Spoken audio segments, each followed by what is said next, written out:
You look really good. This is 100 people. This is 90. This is the size my orchestra was every day. This is a regular size. This is not a big orchestra. This is regular stuff.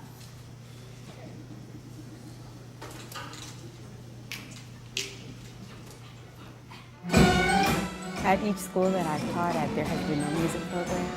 When I came to each school, after I found out the vision of the principal, I created music programs for the school, whether they were vocal or instrumental, and then proceeded to try to set a foundation so that that music program could continue on its own after I left.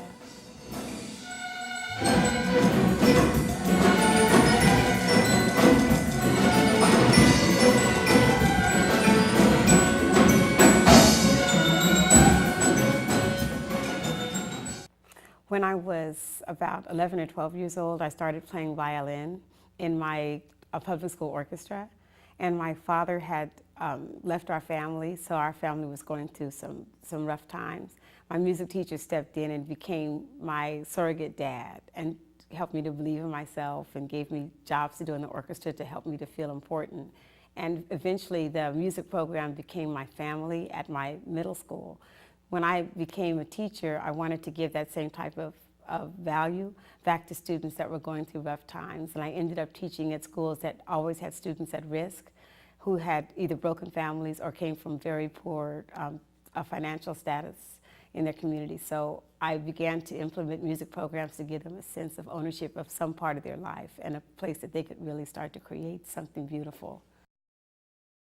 Sometimes students tend to believe that if they're not academically strong, they really don't have anything of value to give to either their school environment or to their community.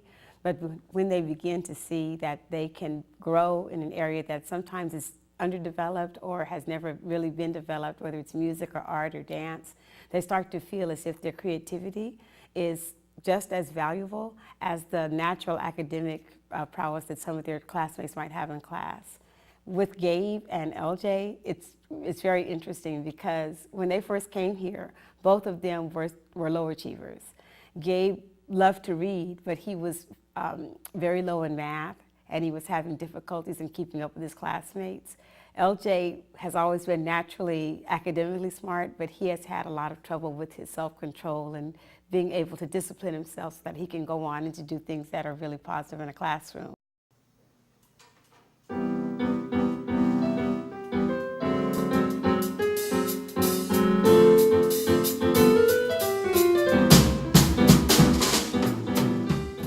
The transformation with both of them has been really incredible.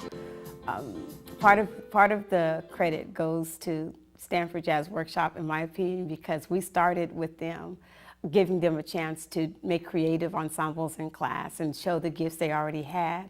But it changed dramatically last summer because LJ came back with a deflated ego. He didn't believe he was ready for American Idol, but he did feel that he was gifted. And Gabe came back feeling like jazz was really a way of making a creative contribution to his community and to the students here at the school.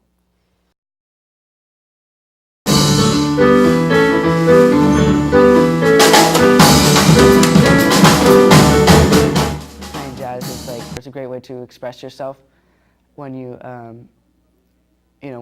just for you. Jazz is something like if you want to see musicians playing something that really means something to them, or being into a song and playing with a group, and maybe they just met or something. It's something like that, or maybe it's like a soft or something soft in jazz.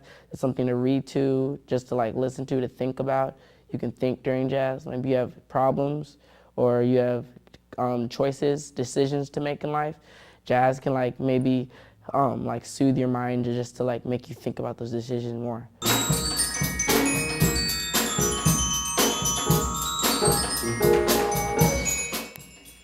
Yeah, sometimes I think that piano is the only thing that stops me from getting angry or stops me from getting depressed or something like that, because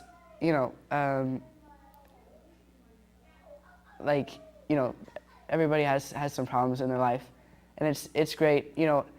When I don't really know how it works, but when I play piano, I can actually just think about when I get to school and I get in trouble for that thing that I actually didn't do. I can just think, you know what, it doesn't really matter. You know, this is just a school, and it's not going to stop me from playing. So, you know, it's kind of like almost something to look forward to when I get home. And yeah, it's great. It calms me down also. It even stops me from getting angry in the first place. Because I have that freedom, I can just, you know, just bring out everything that's going on, you know, every bad thing, good thing, you know, in my life, and you know, it all just comes out there. Another really good thing is that when you play piano, unless you're in a studio being recorded, you play it and then it's not there anymore, and that kind of, you know, that kind of just, I guess, stillness almost. It's just like, it was there for you and the people around you. When you paint a picture, it can be passed around, circulated, you know, somebody can use it to blackmail you or something, but you can't, that doesn't happen with the piano or with any instrument, because you just make it, and after the sound is heard, it's gone. It's not, you know, it's not there anymore. So that, you know, it's temporary. Yeah, that's the word I wanted to use. One of the things that angers me as an educator is that we spend so much money in our society on building prisons and building negative solutions to problems, instead of putting all of that money and energy into building into our school system those pluses that will cause children that are at risk to want to stay in the school system. And I believe that many times the arts, music, dance, and visual arts and drama, those can be the glue that causes children on the periphery of society to buy into the whole educational picture and stick it out and become something positive instead of moving out to the negative parts of the community. But I believe that many times we move to the negative too quickly, and we're so negative in our discipline and how we look at children at risk that we focus just on the core subjects instead of trying to get the whole being involved in the school process. Music education is something that has kind of fallen apart because of, you know, lack of funding. Like, not only in public schools doing it, but you also need it to have, you know, funding in different kind of outreach programs and different, you know, like the Stanford Jazz Workshop, because, you know, like a school, you know, can give me music lessons if I don't have enough money to take lessons at home.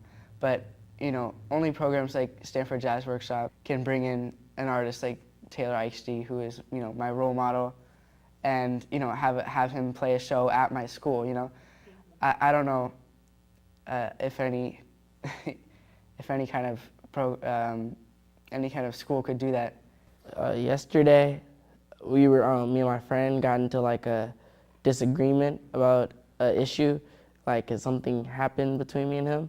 Listening to the pianist and the saxophone, it just made me think about, like, there's no point of like fighting with my own friend, because either way one of us is right, but if we keep fighting, we might lose that friendship.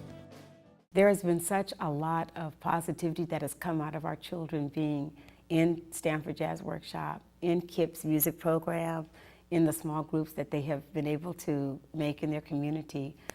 A lot of the children were separated by cliques before, they were separated by cultural differences, and we really talk a lot about race here because we have about 17 different distinct cultures in this one school, which is really unique. One of the things I found out is that they are able to see past all of that when they have a common ingredient that they can come together and work together to create something beautiful with. And music has become that here at this school.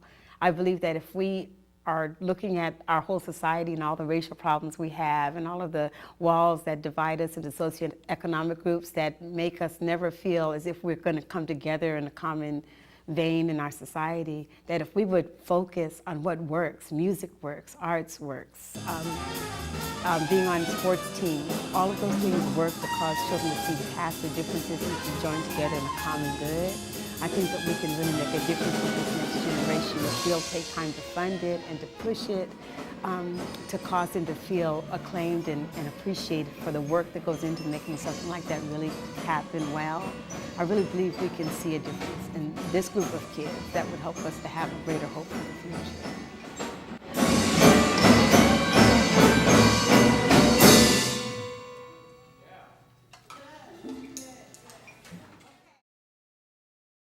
That's one of the best things about music. You make friends that way, and then you might find that perfect friend just to always play with and hang out with, and then learn stuff with.